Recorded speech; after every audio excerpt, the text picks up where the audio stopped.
You're listening to Keeping It Real.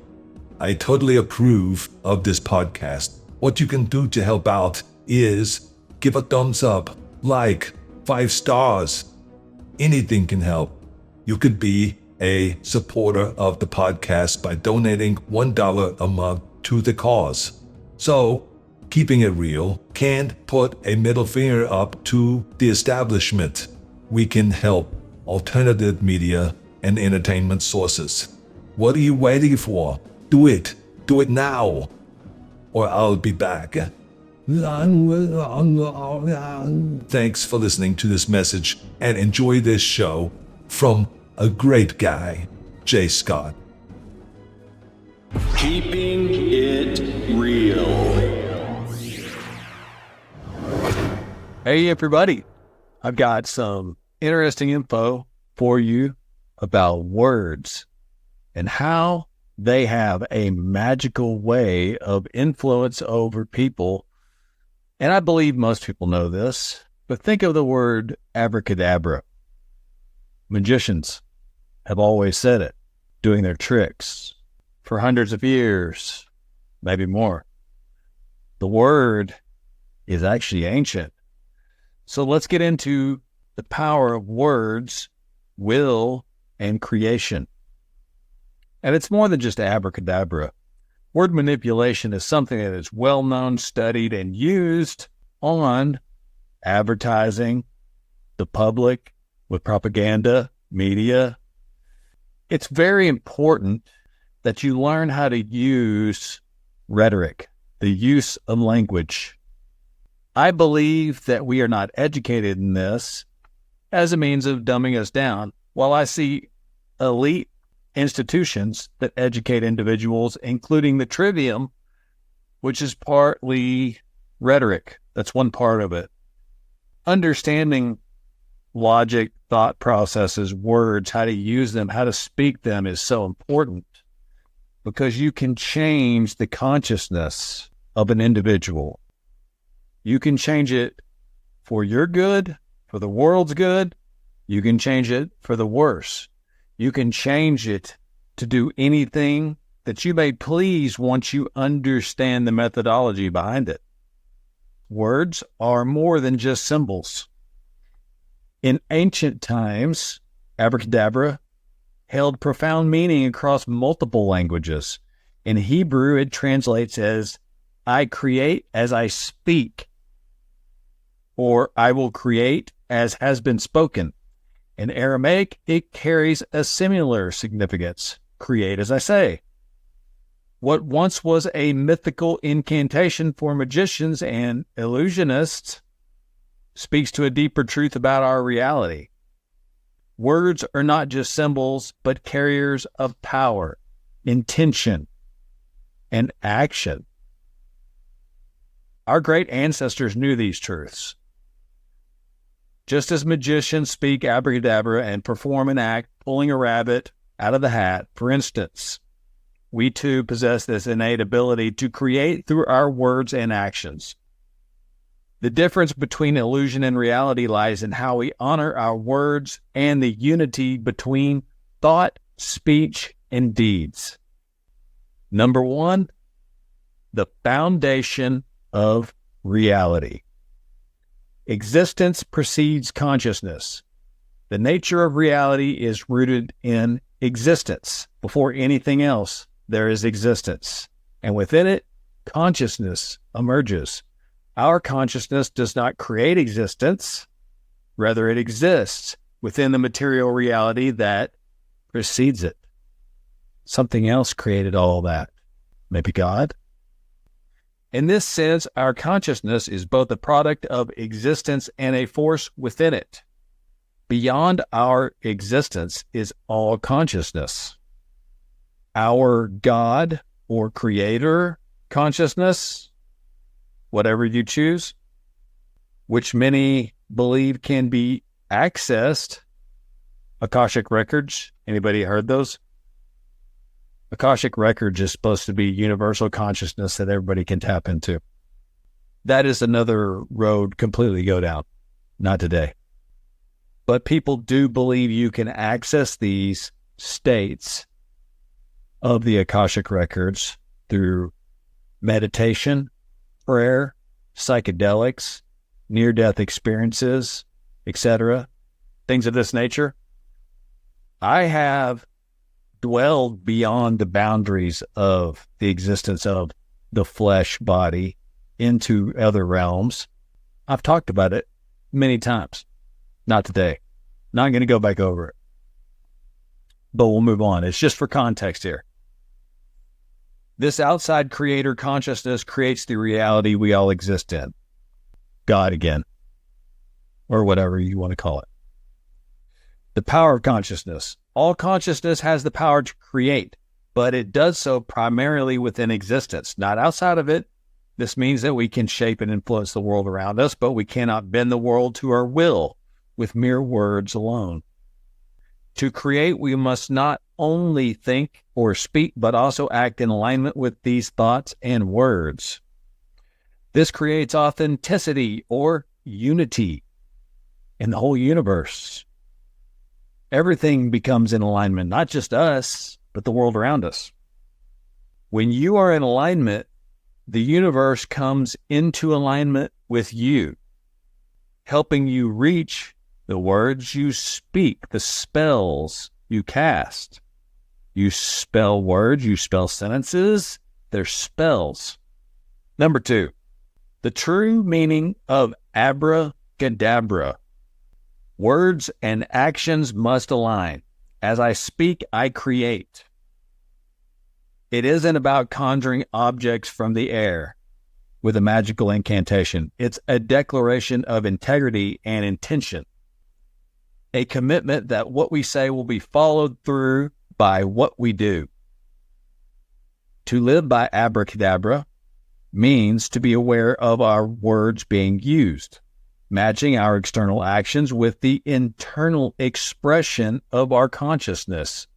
Unity, once again. The consequence of hypocrisy. When our actions contradict our words, we create falsehoods. We become like a magician who claims to perform a trick but fails to deliver. No rabbit is pulled from that hat. The world recognizes the lie, and our words lose their powers. To live in truth is to create without contradiction, aligning thought, emotion, and action into a harmonious expression of will.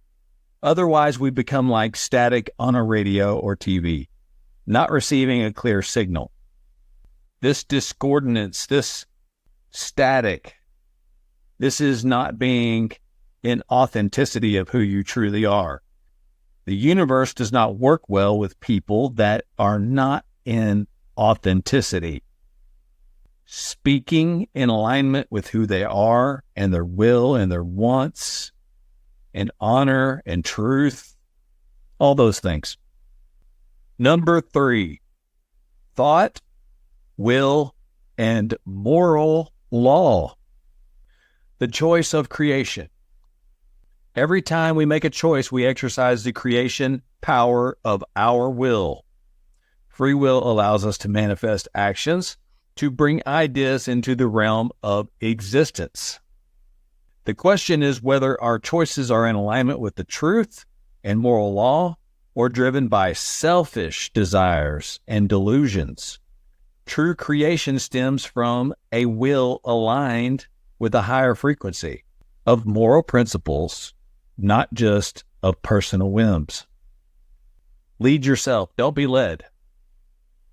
The danger lies in following the will of other leaders, governments, or any external authority who may use words to control and manipulate. They understand these principles we're talking about to some extent. If we are not conscious of how we create our reality, we may unknowingly create the reality that others want for us instead. By aligning our will with truth, we become the leader of our lives rather than the false authorities that are imposing their will through the use of word magic. Question what you believe. Question who you believe. Question their words. And also look at their track record. before you decide to give in and believe what you're told. Number 4, the science of imagery and words. Words as symbols of power. The words we speak carry weight. They invoke images, emotions, and actions in both ourselves and other people. Words are tools of influence, whether for good or for ill. The media, governments, public relations, and industrial institutions constantly bombard everyone with their own word symbol magic, molding and shaping our perception of reality. It's a form of mass hypnosis, using rhetoric, sophistry, and emotional manipulation to create a false reality. Many have fallen into a world reality created by those who have mastered the perversion of using word magic. Thus, an entire life is consumed that is not actually even their own. Waste your whole life believing what somebody else says to you that holds no weight in the world of truth. Influence through cymatics. Cymatics are so interesting. I need to do an episode just on cymatics. Cymatics are the visualization of sound waves. It's the science of studying the sound waves literally. It shows us direct impact that sound has on the physical world. Also, words reverberate through consciousness, influencing how people perceive and act. Sound waves penetrate. Sound waves go beyond just the small space in front of you. Just like many people don't understand their aura, their energy actually can be measured from 6 foot to 10 foot away from a person. You're like a gigantic battery putting off energy, and you can send out more energy through thoughts, through words. We're just talking about words today, but I want you to understand sound, frequency, and vibration, Nikola Tesla famously said, was the key to the universe. Smart man, way ahead of his time. Getting serious. The energy that we project through our words, be they positive or negative, affect not only ourselves, but also others in ways we may not immediately see. A word spoken can become a seed that is planted. Later, it will sprout, producing an effect on consciousness. Now think about that. Lots of religious texts talk about planting seeds in the mind, through words, through acts, through other things as well. But words, they do talk about words as seeds in religious texts. Some you may hold near and dear and believe wholeheartedly in. There's wisdom in all religious texts. I'm not saying I believe in all of them, because there's like 4,000 religions, and they're all man-created. The one that you have, that you say God created, I might have a little dispute with it, and I don't want to upset anybody. But when you look at all these religions and you trace them back, just like words or anything else, where do they come from? Who got their hands on them? How did they manipulate them? Like we're talking about, words can be manipulated. Word magic can be used to manipulate you. Think about that with your religious books. Before you accept the authoritative figure that handed it to you, mom, dad, grandpa, the priest, the person you're friends with at church, whatever it is. I don't care who it is. They didn't write it. They may tell you it was divinely inspired. They have no proof of this. There is so much proof that every religious text has been fondled with, has been changed, has been reorganized, has had things extracted from it, that you better think twice about exactly what you do believe. and what is divinely inspired, and what was manipulated by man. That, of course, could be another episode itself. Just like, of course, I would suspect people know the King James Bible is heavily manipulated. The Apocrypha may be somewhere to go. The Book of Enoch, I suggest you should check out. That was extracted from King James.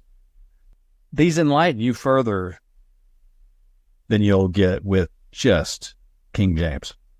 Anyways, tangent. Let's return to where we were at. We were talking about cymatics. Now let's talk about Dr. Emoto from Japan. You ever heard of him? He performed studies to record the power of words over reality. He experimented with plants and water, producing amazing results. He's dead and gone, but many people still talk about his work to this day. Veda Austin also conducts regular experiments with words and water. What you will see is positive words create beautiful structure and geometry in the water. Negativity brings no structure and chaos into the water. These experiments show power is in spoken sound waves and written words. They've done tests writing things on jars of water, negative and positive, putting them side by side and seeing what happens. One famous experiment Emoto did was with rice. And I believe it was a positive word written on one thing of rice, a negative word written on one thing of rice. And then every day, all the students came into class and spoke positively to the positive rice. It's filled with water as well. Remember, water's the medium that's making this happen. All of the students participated. The students walked up and spoke positive to the positive rice jar, negative to the negative rice jar. What they found out after a given time that I don't remember how long it was the negative produced black, darkness, mold, mildew, chaos, basically, deconstruction. While the positive jar, they spoke positive and it had a positive word written on it, stayed the same throughout that time period that they did the test. Now, this has been done in Emoto's day multiple times. He recorded so many of his tests. Everybody likes to pick it apart because it destroys what we know about modern day physics and science. They don't want you to know that your words have power. They don't want you to know that water can communicate and water has memory. It all sounds so woo-woo. It sounds crazy. Like plants communicating. They do that too. And that's actually documented. But it's not widespread. The doctrine that you're being fed through mainstream is word magic that they would like you to implant upon your reality and accept completely and wholeheartedly without questioning or asking or doing anything about it. And they've been very successful. Let's move on. Number 5, consciousness participation in creation. Participation is power. Every action we take or choose not to take is a form of participation in the world around us. When we act in alignment with truth and natural moral law, we contribute to the creation of a better reality. When we allow ourselves to be led by a falsehood, we give power to the perpetuation of those lies. The collective consciousness of humanity is directed and determined by the sum majority of all individual choices. The status of the world at any moment in time is because of the collective mind. Step outside and do not participate once you have realized the games that are being played. Focus on your reality that you control. Do that. Don't play the games. Realize that the world is playing a big game. The people in power are playing games because they understand this game. If you know the game, then you can play it too. The role of free will. We each have the power to create through our free will. This ability extends beyond mere thought or speech. It requires conscious action by engaging in life, making thoughtful choices, and aligning our will with truth. We contribute to the world's evolution. If we neglect this responsibility, we leave the door open for others to shape our reality according to their own desires, often at the expense of real truth. Number 6, breaking the spells of control. False realities through word magic. Leaders and influencers often use the power of words to create false realities. They weave spells through media, politics, and societal norms, conditioning all of us to accept their vision of the world as a real truth. These word symbol spells are designed to control and direct us like a magician directs an audience's attention away from the truth. But everyone has the power to break free. Take back your power. To reclaim all of our power, we must discern truth from falsehoods. We must see beyond the illusion and choose to create according to our own will in alignment with higher moral laws. This is the true essence of abracadabra, to create as we speak, but more importantly, to act as we speak. That's all in alignment, right? Unity, once again. By doing so, we shape the world in truth rather than in the image of those who would deceive us. Okay, y'all ready for a fun part? Number 7, etymology, the beginning of a word. Etymology is the study of the origin of words and how their meaning has changed over time. The study of the true sense or meaning of words. Etymology. If you didn't know what it means, now you know. This is like forensic science digging into where did that word actually come from. Is it Sumerian? Is it Arabic? Is it Egyptian? Is it Saxon? Is it Germanic? Is it Nordic? Is it European? Where did it come from? And then let's trace through time how it has evolved and changed. Etymology. It's actually quite fun to dig into some words and find out their history. From Greek etymologia, it means analysis of a word to find its true origin. Properly, study of the true sense of a word. With logic, study of a speaking of true sense. True, real, actual, related to etios, true. Now that is the Greek definition. Even if a word's meaning has changed over time, it was still invented with a very specific intention. The original meaning and the invention of a word still carry meaning and representation. Languages already have definition with meaning imbued into it. We can't simply redefine words to change their meaning. Attempts to do so create confusion with the use of the same term to represent something differently. If you can alter the meaning of words for people to accept by influencing their consciousness, then you can alter their perception of consciousness. This is power and magic of word symbols. We think anarchy. This is a big one. Listen up. We think anarchy means chaos, don't you? You think anarchy means, that's a rebel, that's a bad person. You see somebody with an anarchy tattoo, a hat, a shirt, whatever it is, they're against government and law and... Okay.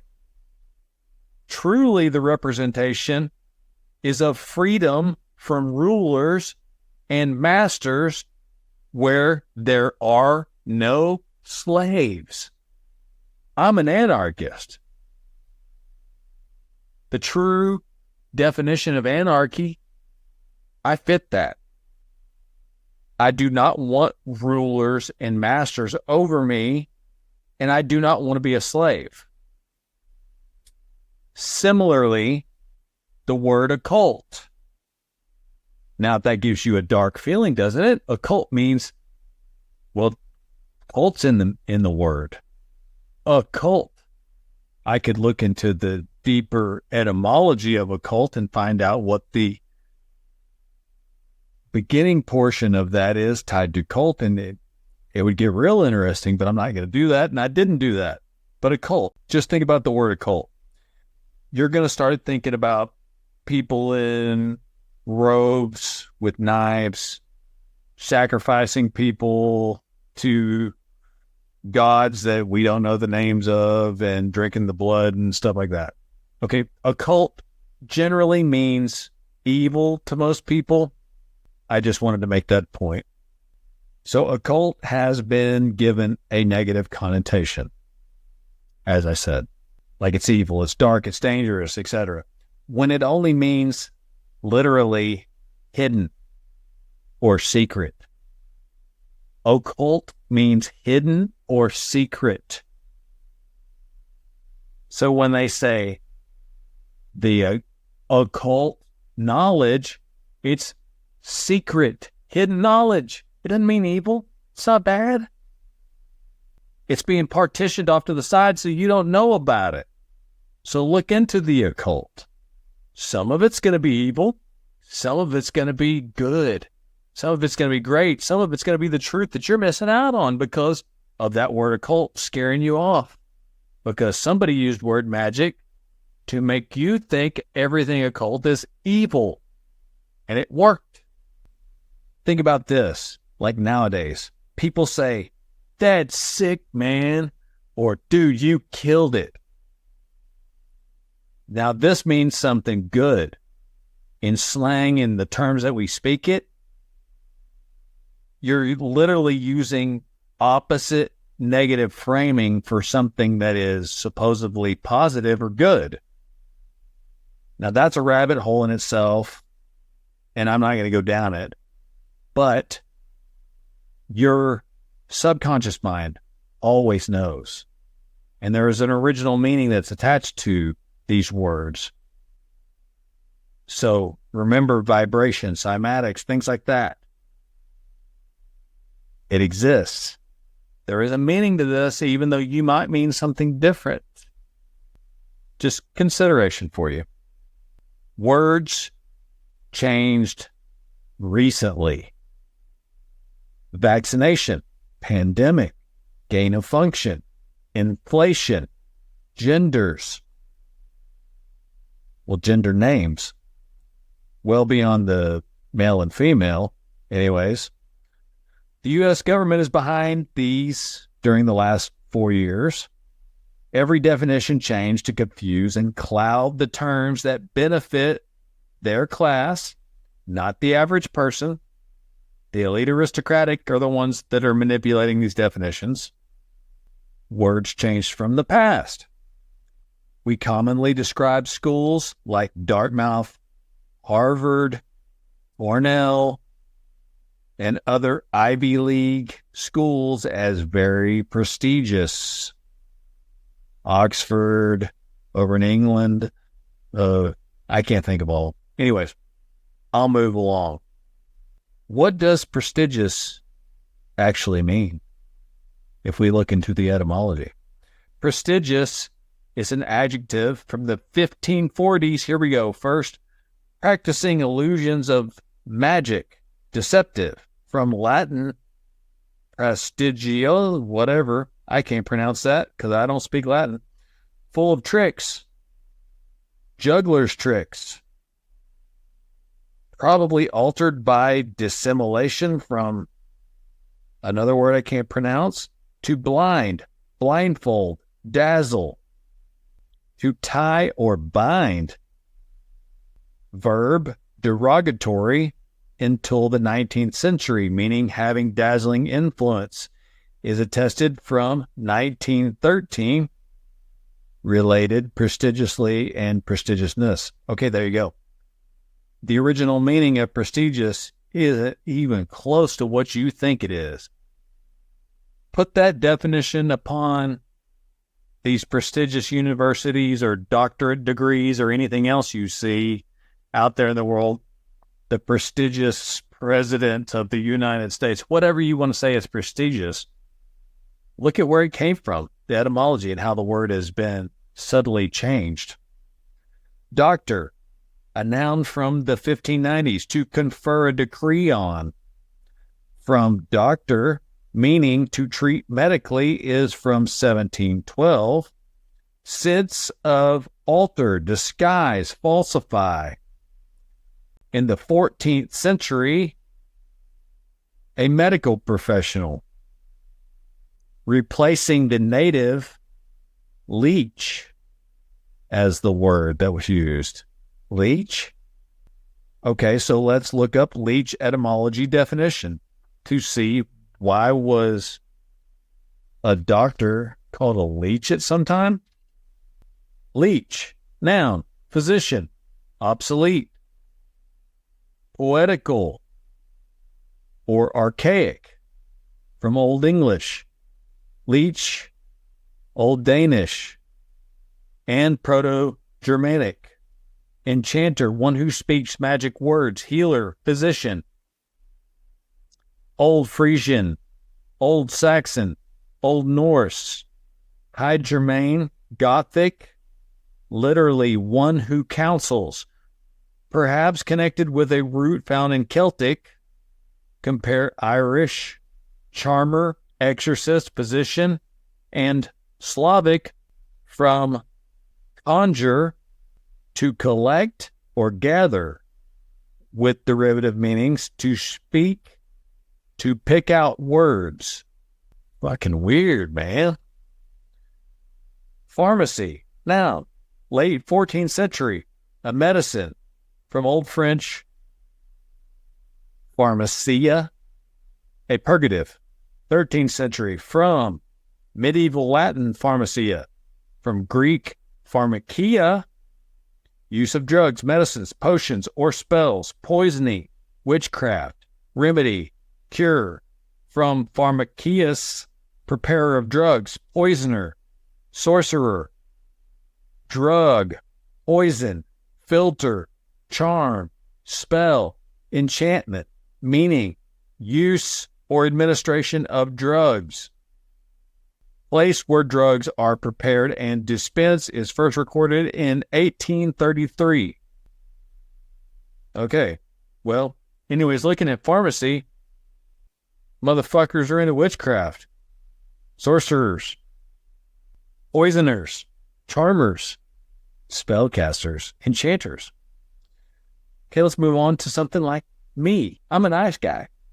So let's see what nice is all about. Nice is an adjective. Late 13th century means you're foolish, stupid, senseless. Well, I guess I'm not a nice guy then, because I don't think I'm that. Careless, clumsy, weak, poor, needy, simple, stupid, silly, foolish, from Latin. Necius, ignorant, unaware, literally not knowing. Timid, fussy, fastidious. 14th century, dainty, delicate, precise, careful. 1500s, preserved in such terms as nice, distinction, and nice and early, to agreeable, delightful. 1769, to kind and thoughtful by the 1830s. Boy, that one sure went through a big change. It's the complete opposite by the 1830s of what it meant throughout all of time. You're like a stupid, senseless, moron, idiot that nobody wanted to have anything to do with. Now, you're celebrated. Rock and roll. Noun, The verbal phrase has been an African-American vernacular euphemism for sexual intercourse, used in popular dance music, lyrics, and song titles at least since the 1930s. And I'm not even going to go into jazz. It's related to what a male excretes at the end of an orgasm, and sling, which is a definition that's been around forever, where you have multiple partners. All sexual. Everything in this music little category I looked at, it's all sexual. Think about rocking and rolling. From the black community, they invented this term. That's a great term. Hey, rock and roll. Words with other meanings. Weekdays. You know, the weekdays that you go to work and do all those kinds of things, it equals you are weak and in a days. Weekdays, dual meanings here. When you say weekdays, are you weak and in a daze? Morning. It's morning time. Morning can be a negative word. What? If somebody dies, you go to a funeral and there is a mourning. If something bad happens, you're in mourning. Dual meanings. A little bit different spelling, of course, on all of these, but the sound emanated from you is the same. Somebody did this on purpose. Weekend. We think that's great. I can't wait for the weekend. I'm looking forward to my weekend. It means you're weakened. Not strong, not powerful. You are weakened. Every time you say weakened, are you proclaiming that you're weak? And on the weekdays, you're weak in days. And in the morning, you're mourning something. This is seemingly a harmless mix-up to most people. I say it's not. When you speak it, you know what you mean when you speak these words, but your subconscious mind knows that there is a negative vibration from it as well. You will find these unempowering mysteries throughout the English language if you only have an open mind to it. Then you'll catch it. The aha moment. The true magic of abracadabra lies not in mystical incantations. This is the conclusion. The magic of conscious creation. But in conscious alignment of thoughts, words, and actions, abracadabra means something. We all have the power to create, but this creation must be grounded in truth and reality, not illusions. When our thoughts, emotions, and actions are united, we become the master of our own reality, and no false authority can hold sway over us. The words we speak carry the seed of creation. That's so important to remember. Not only just in us, but other people's minds as well. Let them be spoken with care, and let the actions that follow be true. This is magic that we all possess. The magic to create as we speak in alignment with the highest good, the highest truth, the highest meaning. And since we all possess this, we need to learn how to use it. This is a great quote to end with. The limit of my language means the limits of my world. Ludwig Wittgenstein, last name Wittgenstein.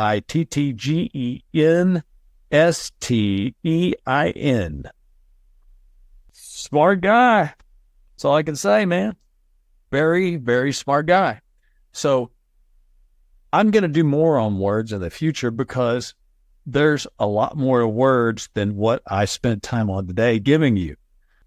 I'll do a future episode more on the power of words because I couldn't fit everything in. This is just a general glance over the topic. I hope you learned something. I hope it's empowered you. I hope it enlightened you, and that you'll start using your words with more precaution and speak positive, speak truthful, speak honorable as much as you possibly can. No one's perfect.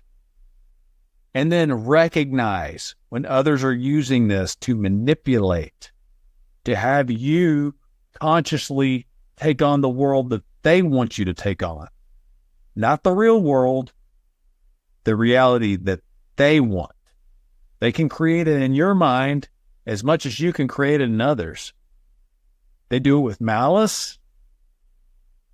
Most of them out there running this world nowadays, it's with malice. It's not with good intent. You do different. Don't be burdened. Don't be worried. Notice, catch it when they're up to it.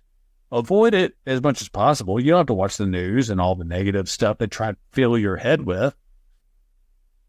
And then use your new understanding to create as you speak. And then follow through on it with action. The universe will align. Again, the word unity. The universe helps a soul that is in alignment with authenticity. You speak and do, and it's the same thing. There's unity there, and the universe aligns with that. It will seek to help you. It will help doors open for you. So that's it for this one. Much love to you guys out there. Thanks for staying through the whole episode. Please like, subscribe, 5 stars, thumbs up, whatever you can do. Pass it along to family, friends, coworkers, anything that'll help me grow as a content creator. I want to keep putting out this material for you guys to help enlighten you and educate you, entertain you, and most of that is dependent upon me moving up in the rankings or from actual support from my fans out there.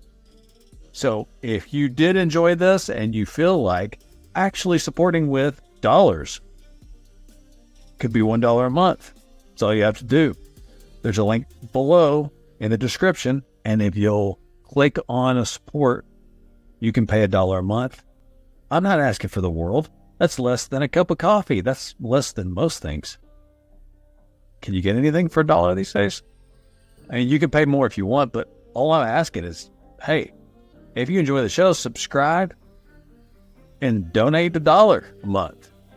And you can quit anytime you want. There's no hassles. I'd appreciate it. And it helped me keep leveling up the game so I can get better. I can maybe get some employees. I can maybe start making this a job instead of doing 2 or 3 other jobs and trying to fit this in.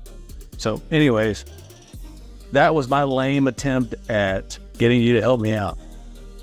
If you can, I'd appreciate it. Like I said, much love. I'm just trying to help people out. So if it did good for you, awesome. And if it's intriguing to you, awesome. I'll catch you on the next one. And I promise you this, I'm not going to give you any crappy information. So come back next time, and whatever it is, it's going to be good. So see you then. Open your eyes, don't accept the lies. Mass coming down, truth can be found. Propaganda fills your cup. Throw it out now and listen up. Keeping it real, keeping it real. Keeping it real, keeping it real.